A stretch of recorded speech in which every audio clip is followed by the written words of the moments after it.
Bismillahirrahmanirrahim.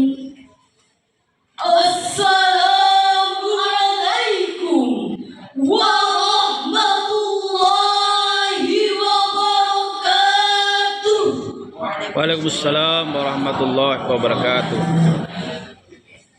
Alhamdulillah, alhamdulillahi rabbil alamin.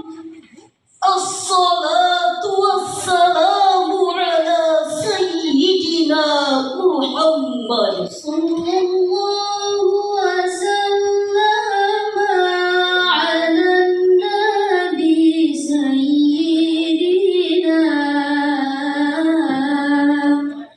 Muhammadin wa alihi wa sahbihi ajma'ina.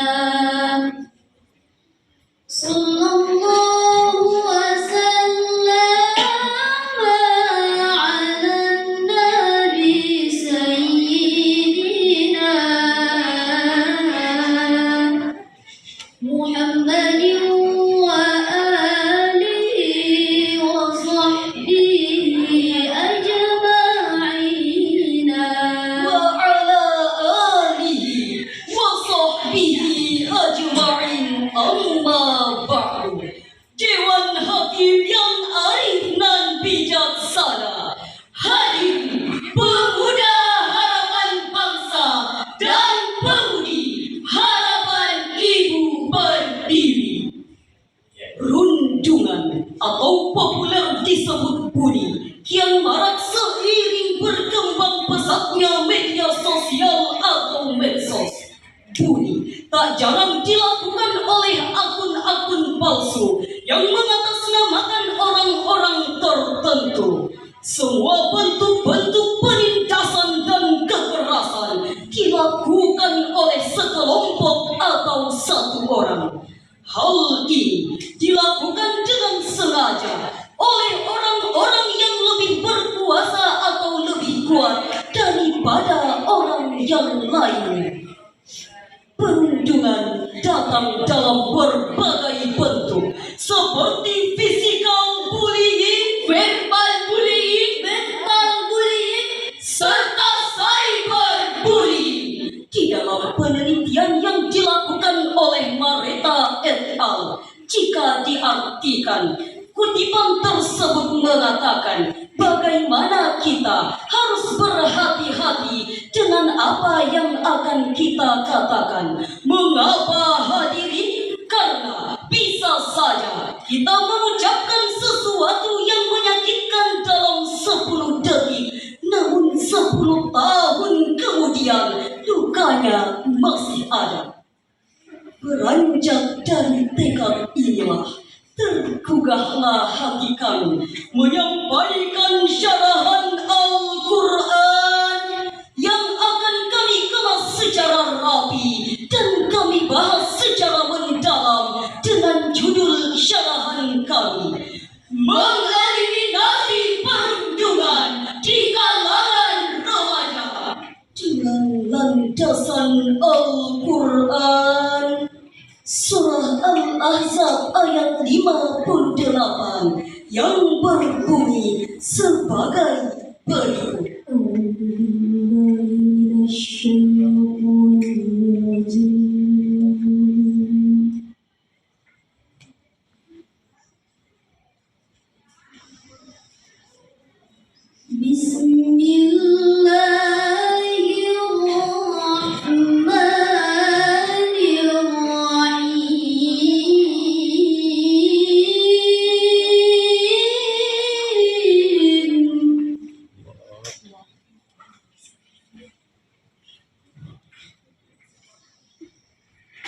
والذين يؤذون المؤمنين والمؤمنات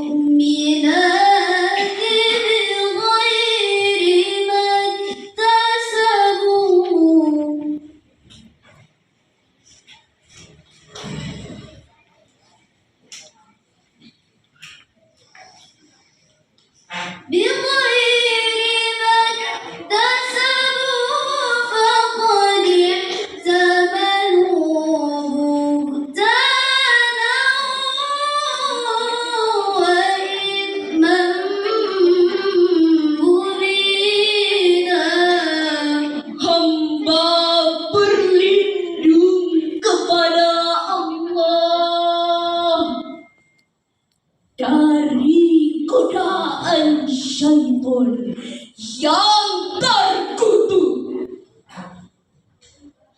dengan menyebut asma Allah yang Maha Pengasih lagi Maha Penyayang. Orang-orang yang telah menyakiti mukminin dan mukminat tanpa ada kesalahan yang mereka perbuat, sungguh mereka telah menanggung kebohongan dan dosa yang nyata. Dewan Hakim yang arif dan bijaksana, hadir pemuda harapan bangsa dan pemudi harapan Ibu Pertiwi. Profesor Quraisy Shihab dalam tafsir Al-Misbah menjelaskan, ayat ini menegaskan bahwa menyakiti orang-orang mukmin, baik laki-laki maupun perempuan, tanpa kesalahan yang mereka perbuat adalah perbuatan dosa. Mereka telah melakukan perbuatan yang tidak dibenarkan oleh agama Islam. Pesan yang terkandung dalam ayat ini mengajarkan kepada kita bahwa betapa pentingnya menjalin hubungan yang penuh dengan kasih sayang, keadilan, dan kebenaran antar sesama manusia. Sejalan dengan ajaran agama Islam yang menjunjung tinggi perdamaian dan kesejahteraan bersama. Sejatinya orang-orang mukmin adalah pengikut-pengikut Nabi yang mencintai beliau serta yang beliau cintai. Maka menyakiti orang-orang mukmin sama saja dengan menyakiti hati Rasulullah Sallallahu Alaihi Wasallam. Tindakan bullying atau perundungan, termasuk di lingkungan pendidikan, membawa mudarat secara fisik dan mental, berdampak besar bagi si korban, baik itu psikologis, sosial, akademis, ataupun profesional. Oleh karena itu, tindakan bullying harus segera dihentikan. Sudah berapa banyak korban yang psikologisnya terdampak akibat tindakan bullying ini. Bullying sendiri adalah perilaku agresif yang melibatkan berbagai perilaku, baik berupa kekerasan fisik maupun kekerasan verbal seperti menghina, mempermalukan di depan umum, dan sebagainya.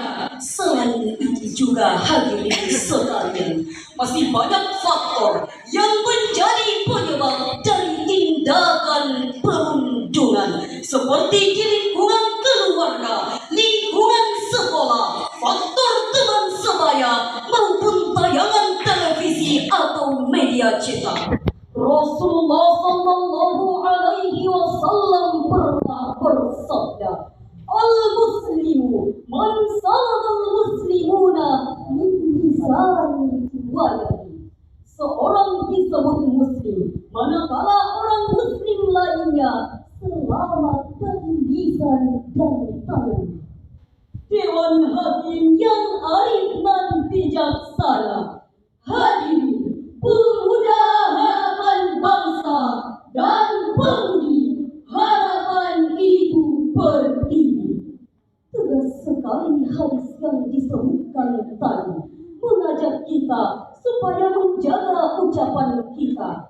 Jangan sampai hadirin sekalian, kata-kata yang akan kita keluarkan dapat menyakiti orang lain. Na'udzubillah, kita justru malah dengan sengaja melakukan tindakan caci maki yang dapat menyakiti orang lain. Kita diperintahkan oleh Rasulullah untuk menjaga tindakan kita, jangan sampai menyakiti fisik orang lain. Bahkan di sekitar kita, apabila ada orang yang melakukan kesalahan, kita seenaknya saja menghakimi orang tersebut. Hadirin yang berbahagia, kasus tindakan bullying di Indonesia marak terjadi pada tahun 2023. Secara rinci, Federasi Serikat Guru atau FSGI mencatat sepanjang 2 bulan pertama di tahun 2023 terdapat 6 kasus kekerasan pada anak dan 14 kasus kekerasan seksual di satuan pendidikan. Dari beberapa kasus yang terjadi, yang paling menyita perhatian adalah kasus seorang santri berusia 13 tahun yang dibakar oleh santri senior di Kabupaten Pasuruan, Jawa Timur, dan seorang siswa berusia 11 tahun di Kabupaten Banyuwangi yang diduga bunuh diri karena dirundung. Untuk itu, marilah kita mendengarkan firman Allah dalam Al-Quran surah Al-Hujurat ayat 11 yang berbunyi sebagai berikut. Ya ayyuhalladzina amanu la yasqaw qawmun min qawmin asa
Janganlah kamu saling mencela dan jangan saling memanggil dengan julukan yang buruk.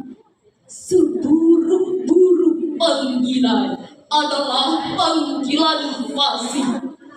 Siapa yang tidak bertobat, mereka itulah orang-orang yang zalim. Maha benar Allah dengan segala firman-Nya, lagi Maha Dewan Hakim yang arif dan bijaksana. Hadirin pemuda harapan bangsa dan pemudi harapan Ibu Pertiwi, di dalam tafsir Al-Mukhtasar atau Markas Tafsir Riau di bawah pengawasan Syekh Dr. Salih bin Abdullah bin Humaid, Imam Masjidil Haram mengatakan, wahai orang-orang yang beriman kepada Allah dan mengerjakan segala syariatnya, janganlah suatu kaum dari kamu menghina kaum yang lain, karena bisa saja kaum yang dihina itu lebih baik di sisi Allah Subhanahu wa Ta'ala, dan yang diperhitungkan adalah apa yang ada pada Allah. Barang siapa di antara kalian mengerjakan dosa tersebut, maka ia adalah orang yang fasik, dan seburuk-buruk sifat adalah sifat kefasikan setelah keimanan. Barang siapa tidak bertaubat dari dosa ini, maka ia adalah orang yang menganiaya diri mereka sendiri dengan menjerumuskan dirinya ke dalam sumber-sumber kehancuran akan yang ia perbuat dari maksiat tersebut. Dewan Hakim yang arif dan bijaksana, hadirin pemuda harapan bangsa dan pemudi harapan Ibu Pertiwi, dari uraian ini dapat kita simpulkan bahwa tindakan perundungan adalah tindakan yang sangat keji dan berdampak besar bagi kehidupan si korban. Perlu kita ingat hadirin sekalian bahwa tindakan perundungan secara verbal dapat dilakukan dengan sengaja maupun tidak disengaja. Oleh karena itu, kita harus berhati-hati dengan apa yang akan kita utarakan kepada orang lain. Sebagai seorang manusia, kita perlu menyadari bahwa tindakan perundungan tidak ada sesuatu apapun yang dapat membenarkannya, dan tidak boleh ada orang yang dapat mengalaminya. Sebelum menutup syarahan kami, izinkanlah kami mempersembahkan sebuah syair yang telah kami rangkai dalam bentuk lagu. Wahai para